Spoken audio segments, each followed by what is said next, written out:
मेरो आँखाले नै देखेको मैले नै भोगेका कुराहरू पनि छन्। ती कुराहरू बताएँ भने यहाँहरूलाई बुझ्न अलिकति सजिलो होला भनेर मात्रै म भन्न चाहन्छु। पहिलो कुरा त कमरेडहरू, हामीले 2075 साल जेठ 3 गते कमरेड मदन भण्डारीको स्मृति दिवसका दिन पार्टी एकताको घोषणा गरेका हौँ र त्योभन्दा अगाडि निर्वाचनमा संयुक्त मोर्चा बनाएर दुईटा पार्टी लड्यौँ। त्यसले नेपाली जनतामा एउटा ठुलो आशा उत्साह सृजना गर्यो, जसको परिणाम हाम्रो पार्टीले संसदमा झन्डै 2/3, प्रतिनिधि सभामा झन्डै 2/3 बहुमत प्राप्त गर्यो र टोटल लोकप्रिय मतको, पपुलर मतको झन्डै 55% मत पनि हाम्रो पार्टीले प्राप्त गर्यो। त्यसमा हाम्रो पार्टीका सबै नेताहरूको योगदान छ। यसमा म कुनै कन्जुसियाइ गर्दिन। प्रधानमन्त्री केपी ओलीको योगदान छ पार्टी अध्यक्षको रूपमा, पार्टी अध्यक्षको रूपमा कमरेड प्रचण्डको योगदान छ। मुख्यतया उहाँहरू दुईटालाई नै म सम्झिन चाहन्छु। साथै पार्टीका वरिष्ठ नेताहरू जसले यो पार्टी निर्माणमा भूमिका खेल्दै आउनुभयो, कमरेड माधव नेपाल, झलनाथ खनाल लगायत, वामदेव गौतम लगायतका नेताहरू, उहाँहरूको योगदानलाई कम आँक्न मिल्दैन। र तपाईँ हामी जस्ता लाखौं लाख कार्यकर्ताहरू जो स्वदेशमा छौँ, परदेशमा छौँ, प्रवासमा छौँ, हामीले कहीँ आफै उम्मेदवार भयौँ होला, कहीँ हाम्रो पार्टीको उम्मेदवारहरूलाई जिताउन लाग्यौँ होला, कहीँ उपस्थित नभए आर्थिक हिसाबले, नैतिक हिसाबले सहयोग गर्यौँ होला।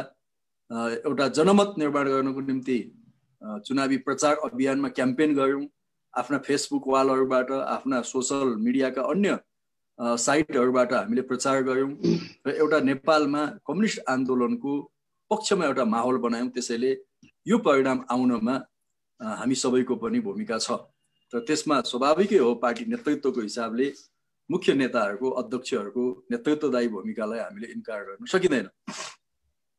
अब त्यही कुरालाई महसुस गर्दै पार्टीले प्रधानमन्त्रीको रूपमा कमरेड केपी ओलीलाई अगाडि सार्यो। यो घटना पनि म तपाईहरुलाई बताउन चाहन्छु। पार्टीको प्रधानमन्त्रीमा चयन हुने भन्दा पूर्व संसदीय दलको नेता चयन हुनुपर्छ। त्यो संसदीय दलको नेता चयन गर्ने तत्कालीन नेकपा एमालेको संसदीय दलको बैठक 11 बजे सूचना दिएको थियो, 12 बजेको निम्ति बैठक बोलाइएको थियो। त्यतिबेला हामी धेरै जिल्लामै थियौं, चुनावको भर्खर सकिएको थियो, हामी आइपुगेकै थिएनौं, जिल्लामै थियौं। म पनि आफ्नो जिल्लामै थिएँ, धेरै साथीहरू जिल्लामै हुनुहुन्थ्यो। त्यो संसदीय दलको बैठकमा कमरेड माधव कुमार नेपालले, जो केपी ओलीसँग महाधिवेशनमा प्रतिस्पर्धा गरेको अध्यक्ष हो एक किसिमले भन्ने हो भने, उहाँ स्वयं माधव कुमार नेपालले संसदीय दलको बैठकमा कमरेड केपी ओलीलाई संसदीय दलको नेताको रूपमा प्रस्ताव गर्नुभयो र सर्वसम्मत ढङ्गले संसदीय दलको नेता उहाँ चुनिनुभयो, तर प्रधानमन्त्रीको रूपमा उहाँ अगाडि आउनुभयो। यो प्रसङ्ग मैले किन भनेको भने कमरेडहरू, आज पनि तपाईहरुको भर्चुअल मिटिङमा मैले सुनेको थिएँ, मलाई काम गर्न दिएनन् भन्ने प्रधानमन्त्रीको एउटा भनाइ छ। उहाँ समानको तर उहाँभन्दा सिनियर नेताले तपाईँ प्रधानमन्त्री हुनुहोस्, संसदीय दलको नेता हुनुहोस् भनेर दलको बैठकमा प्रस्ताव राख्ने भन्ने कुरा संसारका धेरै पार्टीहरूमा कमै हुन्छ, जुन हामीले गर्यौं। कमरेड माधव नेपाललाई हामीले नै भन्यौं कि तपाईँ नै प्रस्ताव राख्नुहोस्, त्यसले एउटा पार्टीभित्र एकताको सन्देश पनि जान्छ भनेपछि उहाँले नै प्रस्ताव राख्नुभयो। राम्रो एउटा कल्चर पनि हामीले देखेका थियौं। त्यो प्रसङ्ग मैले तपाईहरुलाई त्यसकारणले यहाँ उठाएँ। पछि कमरेड प्रचण्डसँग कमरेड केपी ओलीको 5 बुँदे सम्झौता भएको रहेछ। त्यो हामी सबैलाई थाहा थिएन, धेरै पछि मात्रै त्यो बाहिर आयो। त्यसमा कमरेड प्रचण्डले सही गर्नु भएको छ, कमरेड केपी ओलीले सही गर्नु भएको छ, कमरेड विष्णु पौडेल र जनार्दन शर्माले सही गर्नु भएको छ। त्यो 5 बुँदे सहमति मध्ये तेस्रो बुँदामा के लेखिएको छ भने, दुवै पार्टीका अध्यक्षहरूले समान समयको आधारमा आलो पालो सरकारको नेतृत्व गर्ने भनेर लेखिएको छ। यो कुरा जब बाहिर आएपछि हाम्रो पार्टीभित्र छटपटी भइहाल्यो हैन, किन यस्तो लेखियो, किन यस्तो सम्झौता भयो भन्ने कुराहरू उठ्यो। तर यो सम्झौता भएकै थियो, केपी कमरेड त्यसमा सहमत भएर नै सही गर्नु भएको थियो। 2.5 वर्ष म चलाउँछु, 2.5 वर्ष प्रचण्ड चलाउनुहुन्छ भनेर नै उहाँले सम्झौतै गरेको। तर पछि उहाँले मलाई पुरै 5 वर्ष सरकार चलाउन दिनुस् भनेपछि कमरेड प्रचण्डले त्यो कागज आफै च्यात्नु भयो, तपाई नै 5 वर्ष सरकार चलाउनुस् भन्नुभयो। यो प्रसङ्ग पनि मैले किन भनेको भने आज बिहान प्रधानमन्त्रीले यहाँहरूसँग काम गर्न दिएनन्, मलाई सहयोग गरेनन् जुन भनिराख्नु भएको छ, यो भन्दा ठुलो सहयोग के हुन्छ? एउटाले तपाईँ संसदीय दलको नेता प्रधानमन्त्री हुनुहोस् भन्यो, अर्कोले तपाईसँग मैले 2.5 वर्षको सम्झौता गरेका थिएँ, अब त्यो सम्झौता छोडिदिनुहोस्, तपाईँ नै चलाउनुहोस् सबै टाइम भनेर भन्यो। यो भन्दा ठुलो सहयोग के हुन सक्छ? त्यो अवस्थाबाट हामी गुज्रिँदै आयौँ। गुज्रिँदै आइसकेपछि पार्टीभित्र केही अन्तर्विरोधहरू थिए, खास गरिकन प्रधानमन्त्रीको कार्यशैलीसँग केही प्रश्नहरू थिए। उहाँले सामान्यतया सरकार सञ्चालनमा पार्टीको शीर्ष नेतृत्व तहको बीचमा समन्वय गर्ने, समझदारी निर्माण गर्ने, चाहे त्यो सरकारका मन्त्रीहरू नियुक्ति गर्ने कुरामा होस्, प्लानिङ कमिसन बनाउने कुरामा होस्, अथवा चाहिँ राजदूतहरू नियुक्ति गर्ने कुरामा होस्, अलिक ठुलो नियुक्तिमा होस्, यस्ता कुरामा सामान्यतया 9 महिने कालमा पनि हाम्रो अभ्यास हो। पार्टीको 51 सालमा मनमोहन अधिकारी हुँदा सामान्यतया हामीले पार्टीको एउटा हाई लेभलमा छलफल गर्थ्यौँ र एउटा अन्डरस्ट्यान्डिङ बनाएर त्यसलाई सरकारले कार्यान्वयन गर्थ्यो। तर केपी कमरेडको यो होल कार्यकाल भए त्यो अभ्यास भएन। त्यसले त पार्टीमा अन्तर्विरोधहरू नेतृत्वको तहको बिचमा बढ्दै गयो अनि जिम्मेवारी दिने कुरामा पनि अलि एकपक्षीयताहरू हुँदै गए, नियुक्तिहरूमा पनि एकपक्षीयता हुँदै गए। पार्टीको तर्फबाट त्यसलाई सच्याउनको निम्ति नेताहरूले भन्नुभयो, पहल गर्नुभयो, तर ती कुराहरू सचिएनन्। र गएको भदौ महिना तपाईँहरूलाई म सम्झाउन चाहन्छु, भदौ महिनामा हाम्रो अन्तर्विरोध फेरि एकदमै चर्को रूपमा अगाडि आयो। स्थायी कमिटीको बैठक डेडलक भयो। त्यो बेला फेरि 6 सदस्यीय कार्यदल बन्यो महासचिवको नेतृत्वमा। त्यो कार्यदलले दिएको प्रतिवेदन सर्वसम्मत ढङ्गले स्थायी कमिटीले अनुमोदन गर्यो। त्यसमा के लेखिएको छ भने त्यो अपानी 5 अथवा 6 कुनैमा आएको छ, त्यो तपाईँहरूले हेर्नु होला। अपानी 5 मा जस्तो लाग्छ मलाई, अपानी 5 मा आएको छ। त्यसमा के भनियो भने अब बाँकी कार्यकाल सम्पूर्ण प्रधानमन्त्रीको रूपमा केपी ओलीले काम गर्ने, प्रधानमन्त्री हुने, महाधिवेशन नहुँदासम्म पार्टी अध्यक्ष पनि हुने। तेस्रो बुँदा के भनियो त भन्दा सरकार र पार्टीको काममा समन्वय गर्ने, समझदारी गर्ने, ठुला नियुक्तिहरूमा चाहिँ सल्लाह गर्ने, सचिवालय बिचमा छलफल गर्ने। यी 3टा बुँदा मेजर थिए। त्यसमा उहाँलाई पहिलो नम्बर, दोस्रो नम्बर बुँदा चित्त बुझ्यो हाम्रो केपी कमरेडलाई। तपाईँ नै पुरा टाइम प्रधानमन्त्री भन्ने कुरा पनि चित्त बुझ्यो, तपाईँ नै पार्टी अध्यक्ष हो अर्को महाधिवेशन भन्ने पनि चित्त बुझ्यो, तर उहाँलाई सल्लाह गरेर चाहिँ गर्नुहोस् है भन्ने कुरा चित्त बुझेन। त्यसपछिका नियुक्तिहरू पनि, त्यसपछिको काम पनि फेरि पुरानै स्थिति पुनरावृत्ति हुँदै गयो।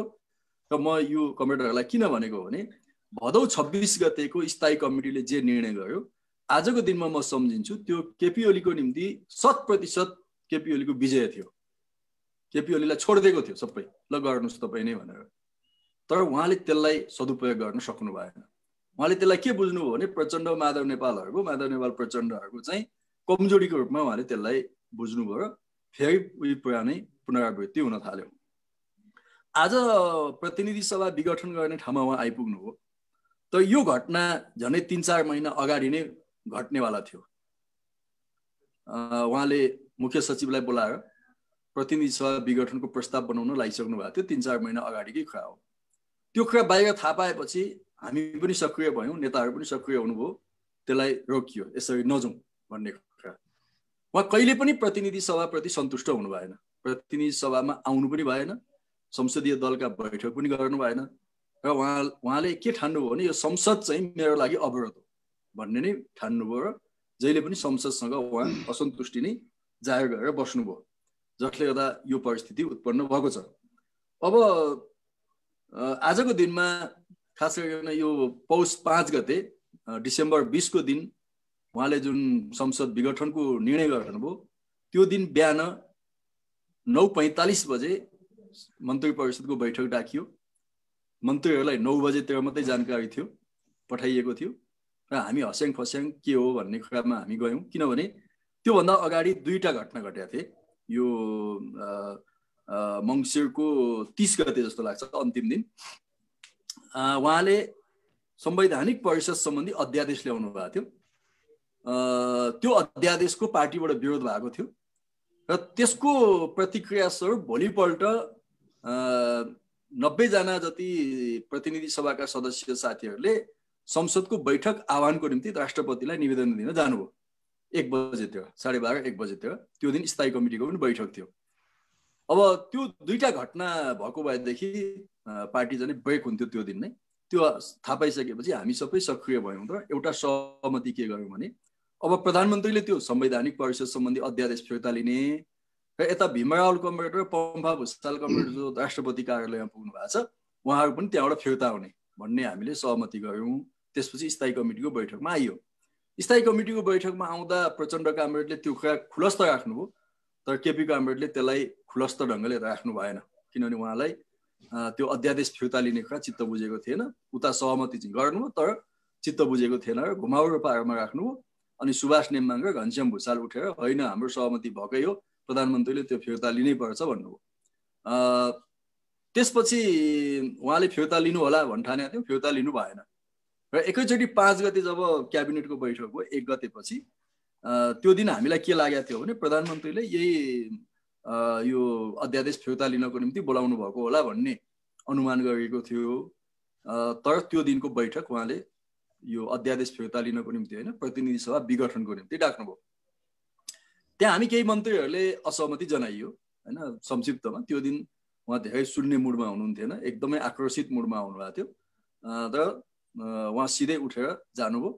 गइसकेपछि पनि फेरि हामीले केही नेता साथीहरू सहित कुराकानी गऱ्यौँ। अहिले क्याबिनेटले यो निर्णय गरेको भए पनि तपाईँले राष्ट्रपतिकोमा नपठाउनुहोस्, फेरि पनि संवादमा फर्कौँ, छलफल गरौँ, निकास निकाल्नु भन्ने हामीले पटक पटक भन्यौँ। उहाँले त्यो मान्नु भएन, राष्ट्रपतिकोमा पठाउनु भयो।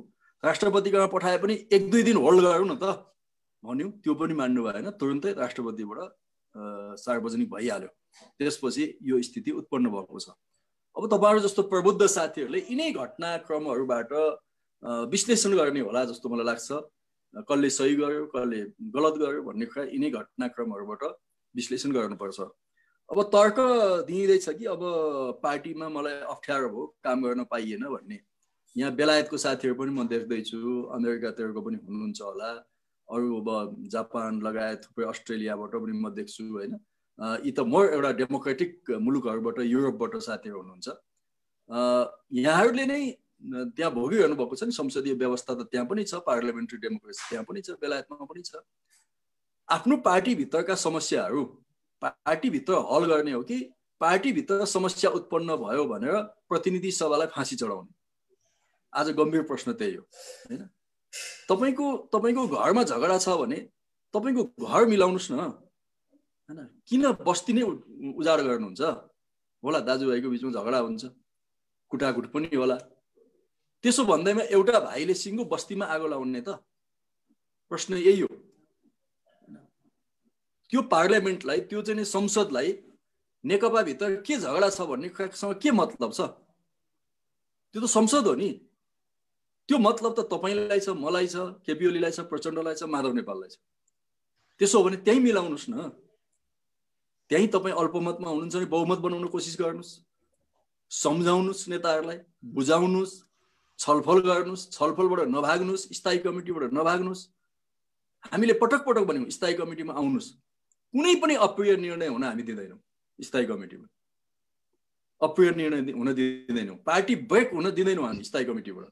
त्यसैले आउनुहोस् स्थायी कमिटीमा भन्यौँ। कहिले पनि उहाँ बैठकमा आउनु भएन, भागे केन्द्रीय कमिटीमा आउनु भएन, फेस गर्नु भएन।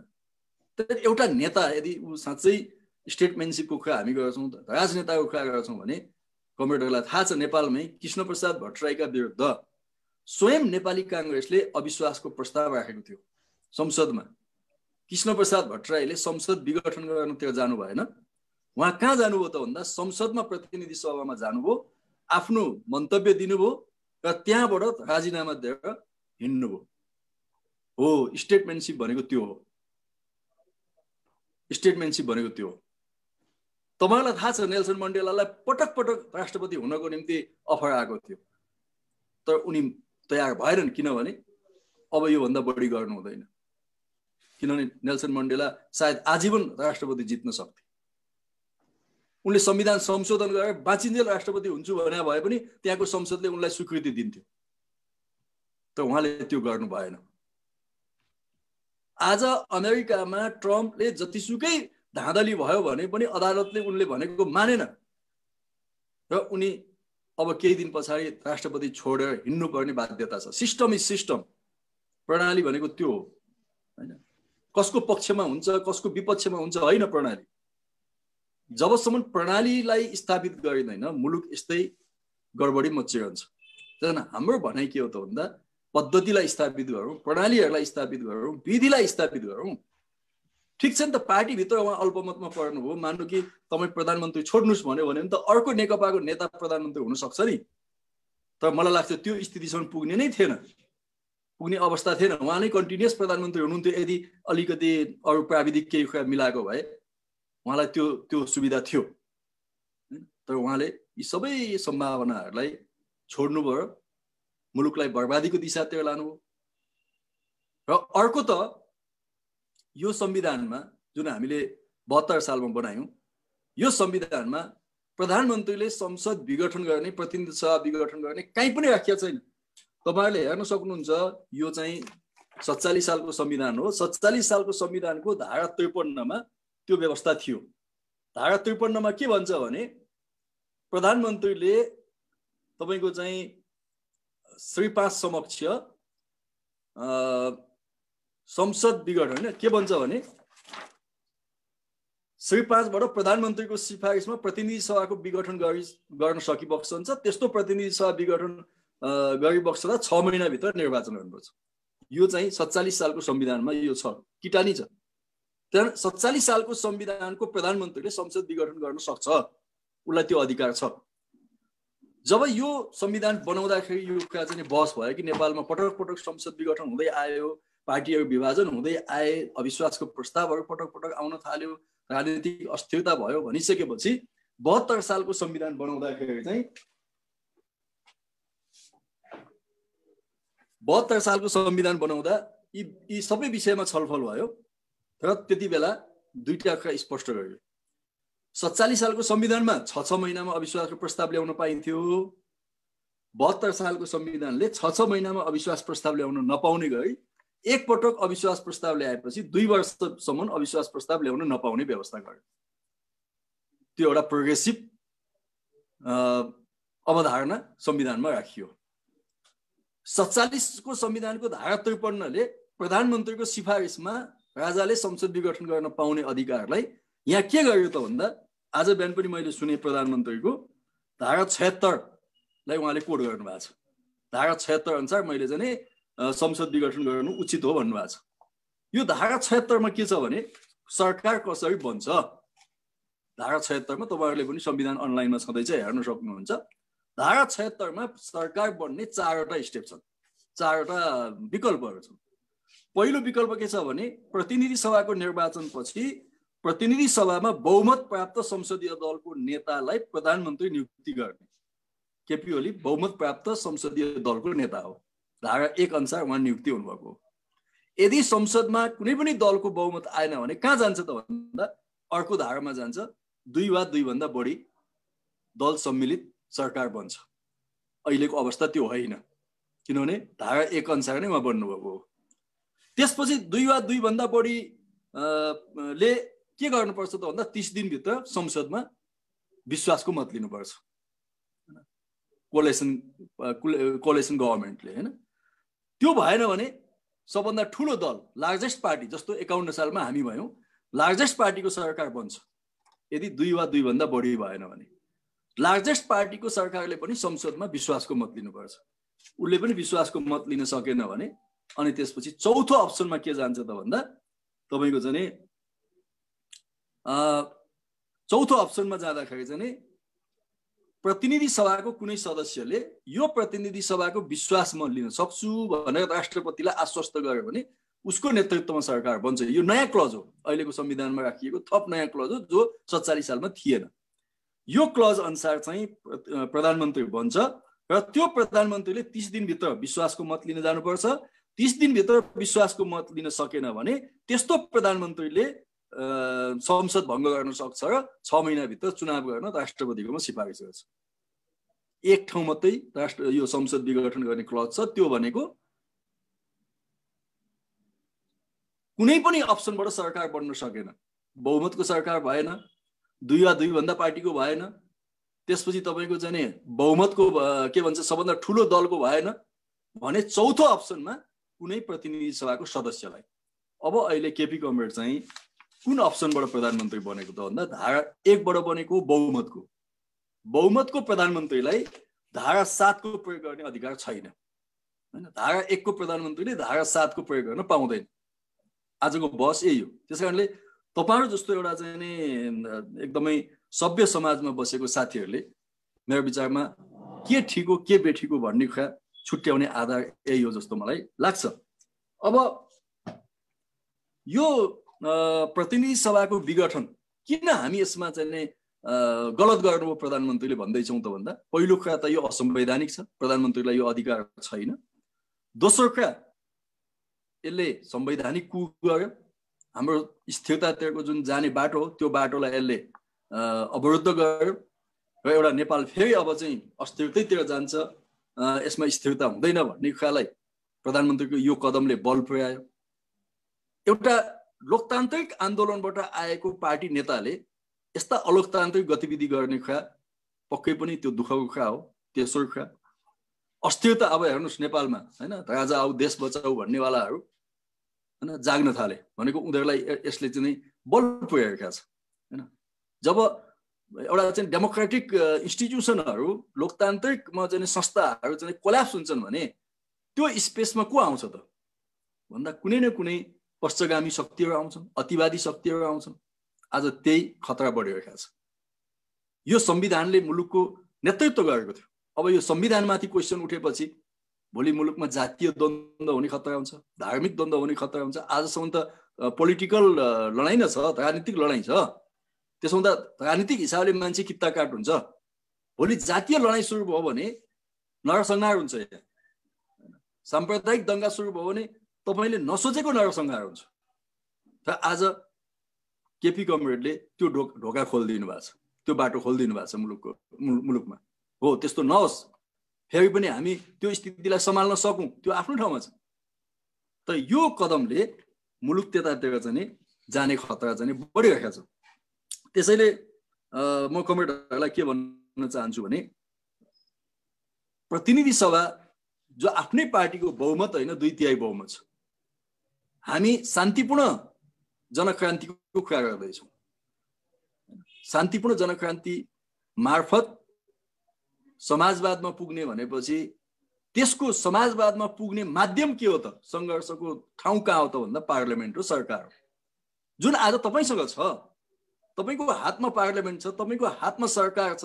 अनि त्यो सरकारलाई अधिकतम ढंगले परिचालन गर्दै, त्यो संसदलाई अधिकतम ढंगले परिचालन गर्दै, गलत नियम कानुनहरूलाई संशोधन गर्दै अगाडि बढ्ने तपाईसँग पर्याप्त स्पेस हुँदा हुँदै अब तपाईले त्यसैलाई घाँटी निमोट्नु हो भने तपाईको क्रान्ति कहाँ जान्छ त? यहाँ ठुलठुलो कुरा गरिन्छ बहुदलीय जनवादको। म बहुदलीय जनवादी हुँ साथी हो, 5औं महाधिवेशनको प्रतिनिधि हुँ। म बहुदलीय जनवादमा भोट हाल्ने मान्छे हुँ। म बहुदलीय जनवादका 3टा चाडा कुरा बडा स्पष्ट छन्। 14 वटा विशेषता मध्ये मदन भण्डारीले भन्नुभयो कि यो चाहिँ संविधानको सर्वोच्चता, कानुनी राज्य, अल्पमतको प्रतिपक्ष बहुमतको सरकार, यिनै 3टा कुरालाई मात्रै हेर्ने हो भने पनि आज केपी कमरेडले गरेको संसद विघटन यी 3टै कुराको खिलाफमा छ। उहाँले संविधानलाई च्यात्नुभयो, संविधानको सर्वोच्चता कहाँ भयो? संविधान कुल्चिनु भयो उहाँले, कानुनी राज्यको धज्जी उडाउनु भयो र अल्पमत र बहुमत हुन्छ भन्ने कुरालाई अस्वीकार गर्नुभयो। किनभने पार्टीमा अल्पमत र बहुमत उहाँले अस्वीकार गर्नुभयो नि। यो कुन ठाउँबाट उहाँलाई त्यो शक्ति प्राप्त भएको छ कि पार्टीमा सधैँ उहाँ बहुमतै हुनुपर्छ? कहाँ लेखिएको छ? तपाईको कमिटीमा तपाई कहिलेकाहीँ अल्पमतमा पर्नुहुन्छ नि, कहिले बहुमतमा पर्न सक्नुहुन्छ। सधैँ एउटै मान्छे अल्पमत, सधैँ एउटै मान्छे बहुमत त हुँदैन नि त।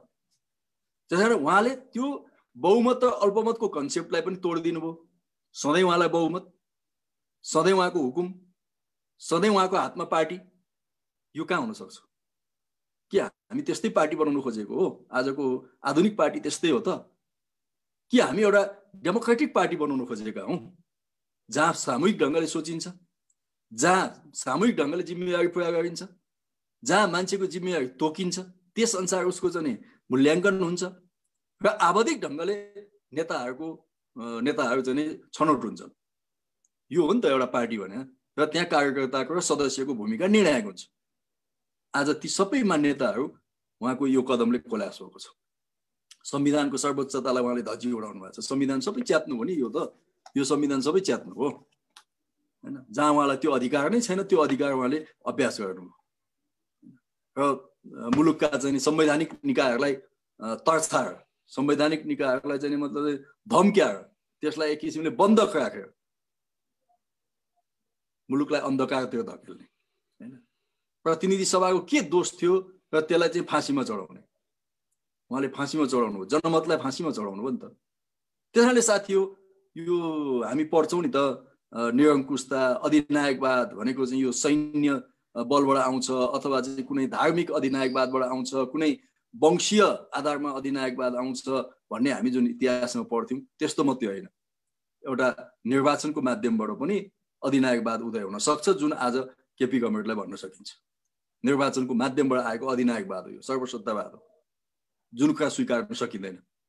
यहाँ कुन पूर्व एमाले, पूर्व माओवादी आज त्यो बखान दिइँदैछ, हामी सुन्दैछौँ। पूर्व एमाले जति आउनु पर्यो, बहुदलीय जनवादी जति आउनु पर्यो। म तपाईँहरूलाई भन्न चाहन्छु कि यो बहुदलीय जनवादको खुब अहिले चर्चा गरिन्छ। अब हामी बहुदलीय जनवादी एक ठाउँ आउँ। म तपाईँहरूलाई यो हाम्रो पार्टीको प्रतिवेदन हो, एकता पछिको प्रतिवेदन हो, यसको 11 पेज हेर्नु होला, यो अनलाइनहरुमा छ सबै। 11 पेजमा नेपाली क्रान्तिको, नेपाली जनवादी क्रान्ति, समाजवाद उन्मुख जनताको जनवाद, समाजवाद उन्मुख जनताको जनवाद, यो लेखिएको छ। र यसको तल प्रचण्ड र केपी ओलीले सही गरेर निर्वाचन आयोगमा बुझाएको छ।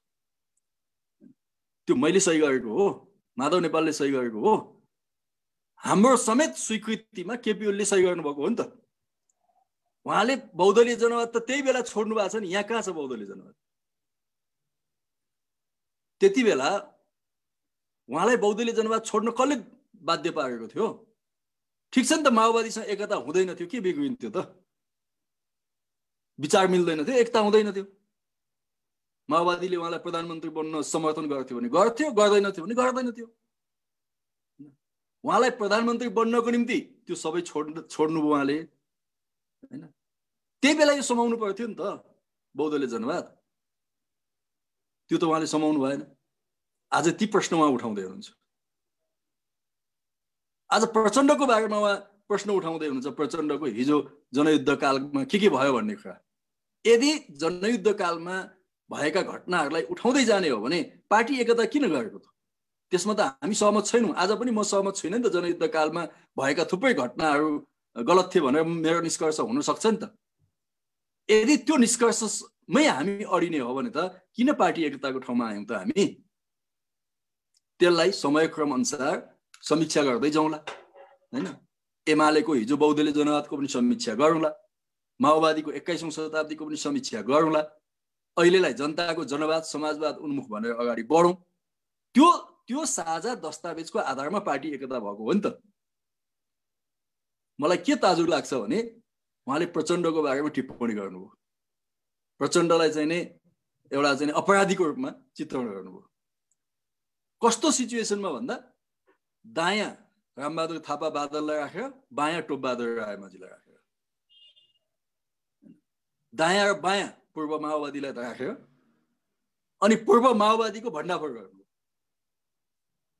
त्यसो भने बादललाई किन लिएको? टोपबहादुरजीलाई किन लिएको? अरूलाई मन्त्रीमा किन लिएको? एमाले मात्रै बनाउनु नि त यदि त्यही हो भने हैन। आफ्नो स्वार्थका निम्ति उहाँ जे पनि गर्ने अनि अर्कामाथि प्रश्न उठाउने, यो तरिका राम्रो भएन हैन।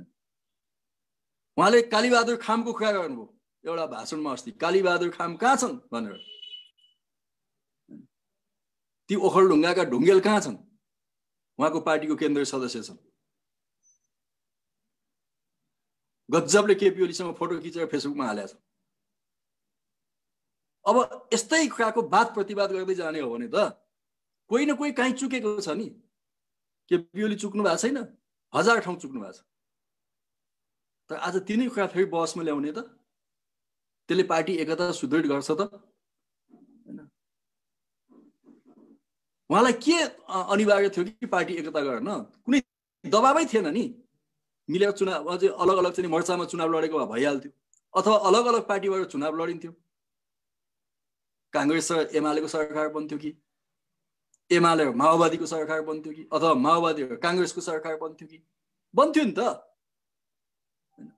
कुन बाध्यता थियो कि उहाँलाई एकता गर्नको लागि त्यो बाध्यता त थिएन तर उहाँले प्रधानमन्त्री हुने बाटो कहाँबाट सजिलो छ त भन्दा यही बाटो सजिलो छ भनेपछि उहाँको एकता खाली प्रधानमन्त्री पदको निम्ति एकता हो कि यो सिङ्गो कम्युनिस्ट आन्दोलनलाई एकताबद्ध बनाउने हो भने त हैन अरु पनि कम्युनिस्ट समूहहरूलाई फेरि मिलाउँदै मिलाउँदै एउटा बृहत कम्युनिस्ट आन्दोलन बनाउने कुरा हो नि त त्यो बाटोमा उहाँ जानु भएन त्यसकारणले म साथीहरूलाई भन्न चाहन्छु कि आज जबजका कुरा आज चाहिँ एमाले भनेर कुरा हैन अनि पार्टीको आधिकारिकता कहाँ हुन्छ यो बडा प्रश्न छ पार्टीको आधिकारिकता कहाँ हुन्छ भन्ने कुरा पनि यदि यो देश चाहिँ नै कानुनी शासनमा जान्छ भने यो राजनीतिक दल सम्बन्धी ऐनको धारा 44 ले भन्छ हैन त्यो पनि तपाईहरु हेर्नु होला धारा 44 ले के भन्छ भने विवाद उत्पन्न भएका बखत तत्कालीन केन्द्रीय कमिटीका सदस्यहरूको बहुमत जता छ पार्टीको झण्डा नाम र चिन्ह उसैले पाउँछ धारा 44 मा बकाइदा छ अब निर्णय के आधारमा हुन्छ त उहाँको हुकुमको आधारमा हुन्छ संवैधानिक निकायहरु लग लग लग लग लग काम छन् प्रधानमन्त्रीले जे भने त्यो मान्छन् यदि त्यो हो भने त मुलुक त दुर्भाग्यतिर जान्छ यदि होइन भने कानुनले बडा प्रश्न बन्छ कि बहुमत सदस्यहरु जहाँ छन् त्यहाँ पार्टीको आधिकारिकता हुन्छ आज उहाँसँग पार्टी सेन्ट्रल कमिटीको बहुमत छैन 443 जना केन्द्रीय कमिटीमा केही साथीहरुको मृत्यु भयो केही साथीहरु चाहिँ नियुक्तिमा जानु हो अहिले 437 जना जति केन्द्रीय कमिटी सदस्य छन् 437 जनामा अस्ति मिटिङ गर्दाखेरि 315 जना साथीहरु उपस्थित हुनुभयो र 279 जना जतिको हस्ताक्षर सहित निर्वाचन आयोगमा बुझाइएको छ भनेको झन्डै झन्डै 70% केन्द्रीय सदस्य आज उहाँको विपक्षमा छन् भने चाहिँ निर्वाचन आयोगले के को आधारमा निर्णय गर्छ त आधार त यही नै हो हैन चिन्ह कहाँ जान्छ अर्को कहाँ जान्छ भन्ने कुरा चाहिँ चिन्ह यो चाहिँ आधार यही नै हो साथीहरु त्यही मैले लजिकको कुरा गरेको छु आजको परिस्थितिको कुरा गरेको छु हाम्रो विधानको कुरा गरेको छु हाम्रो नेपालको संविधानको कुरा गरेको छु हाम्रो ऐनहरुको कुरा गरेको छु अब त्यसभन्दा बाहिरबाट मुलुक चलाउन खोजियो भने त मुलुक त भड्खालोमा जान्छ मुलुक त द्वन्द्वमा जान्छ फेरि पनि हैन यत्रो 10 वर्षको जनयुद्धलाई पनि शान्तिपूर्ण ढंगले ल्याउँदै सेना हतियारसम्मको व्यवस्थापन गर्दै अब नेपालमा चाहिँ सशस्त्र युद्धबाट हैन शान्तिपूर्ण बाटोबाट समाजवादमा पुग्न सकिन्छ भन्ने लक्ष्य जब हाम्रो पार्टीले बनाएको छ भने अबको बाटो त त्यही नै हो नि आज निर्वाचन गरेर के हुन्छ निर्वाचनमा जाँदाखेरि एउटा त निर्वाचन हुँदै हुँदैन वैशाखमा स्वयं प्रधानमन्त्रीले भनिसक्नुभयो कि वैशाखमा चुनाव हुँदैन हुन्छ छोटो गर्छु वैशाखमा चुनाव हुँदैन जब वैशाखमा चुनाव हुँदैन उहाँको लेजिटिमेसी माथि प्रश्न उठ्छ वैधानिकतामाथि अब म कुनै ज्योतिषी त होइन साथी हो तर लेखेर राख्नु होला चैतको अन्तिमतिर केपी ओलीलाई हामी जस्तै सडकमा तान्छन् केपी कामरेड सडकमै आउनुहुन्छ हामी जस्तै त्यो बेला मुलुक झन् ठुलो भड्खालोमा जान्छ किनभने संवैधानिक रिक्तता हुन्छ संसद छैन संविधानमा कहीँ लेखिया छैन त्यसपछि के गर्ने आज त्यो खालको एउटा अनिश्चयता उहाँले मुलुकलाई लाँदै हुनुहुन्छ एक चुनाव हुँदैन परिस्थिति त्यहाँ जान्छ दुई चुनावमा कति खर्च हुन्छ त आज भन्दा गएको चुनावमा झन्डै 15 अरब खर्च भयो निर्वाचन आयोगको मात्रै र सुरक्षा निकायको पनि जोड्ने हो भने झन्डै 25 अरब जति खर्च भयो आजको दिनमा अब त्यसले हुँदैन किनभने महँगी बढ्या छ चुनाव हुँदाखेरि झन्डै झन्डै 40 अरब जति खर्च पुग्छ 80 अरबको हामीले खोप किन्नु पर्ने छ कोभिड विरुद्धको खोप किन्नु पर्ने छ 80 अरबको 40 अरब त्यो 120 अरब चाहिँ हाम्रो यसमा खर्च जान्छ कहाँबाट आउँछ पैसा कहाँ उठेको छ पैसा 10 अरब राजस्व उठाउने भनेको हो 2020 को कोरोनाको कारणले मेरो विचारमा 7 अरब भन्दा माथि उठ्दैन 7 खरब भन्दा 10 खरब उठाउने भनेको त्यो भनेको प्रशासनिक खर्च धान्न पनि मुस्किल छ कहाँबाट चुनाव हुन्छ त्यो आर्थिक बोझ मुलुकलाई पर्छ कि पर्दैन प्रत्येक पार्टी र निर्वाचन उम्मेदवारले गर्ने खर्च त्यसमा जोड्नुस् कहाँ पुग्छ मुलुक आर्थिक हिसाबले टाट पल्टिन्छ आजै भन्दैछ वर्ल्ड बैंकले आईएमएफ ले हाम्रै राष्ट्र बैंकले अब हाम्रो चाहिँ नि आर्थिक वृद्धि दर 2% भन्दा तल झर्दैछ यो जनै माइनसतिर जाँदैछ कोरोनाको कारणले टाट पल्टिने अवस्थामा छौं भने मुलुकलाई यो स्थितिबाट उहाँले जुन ढंगले चाहिँ नि लान खोज्नु भएको छ यसलाई रोक्नु पर्छ त्यसकारणले प्रतिनिधि सभाको पुनःसञ्चालन पुनर्स्थापना आजको मुख्य विकल्प हो यदि हामी त्यहाँ गयौं भने हाम्रो पार्टी एकताको पनि फेरि सम्भावना छ हामी संसदमा जान्छौं संसदीय दलमा जान्छौं मिटिङमा जान्छौं र फेरि कमी कमजोरी ठीक छ केपी ओलीले आफ्नो कमी कमजोरी स्वीकार्नुहुन्छ भने उहाँ नै प्रधानमन्त्री भइरहनुहुन्छ संसद पुनर्स्थापना पछि के भयो म अब गल्ती कमजोरी गरे अब यसरी जान्न भनेर एउटा राम्रो कमिटमेन्ट गर्नु भने पार्टी अध्यक्ष भइरहनुहुन्छ के फरक पर्यो हामी फेरि पुरानो ठाउँमा फर्किन सक्छौं नि त्यो सम्भावना छ त्यसैले पार्टी एकता रक्षा गर्न पनि जोगाउन पनि फर्काउन पनि प्रतिनिधि सभा अनिवार्य छ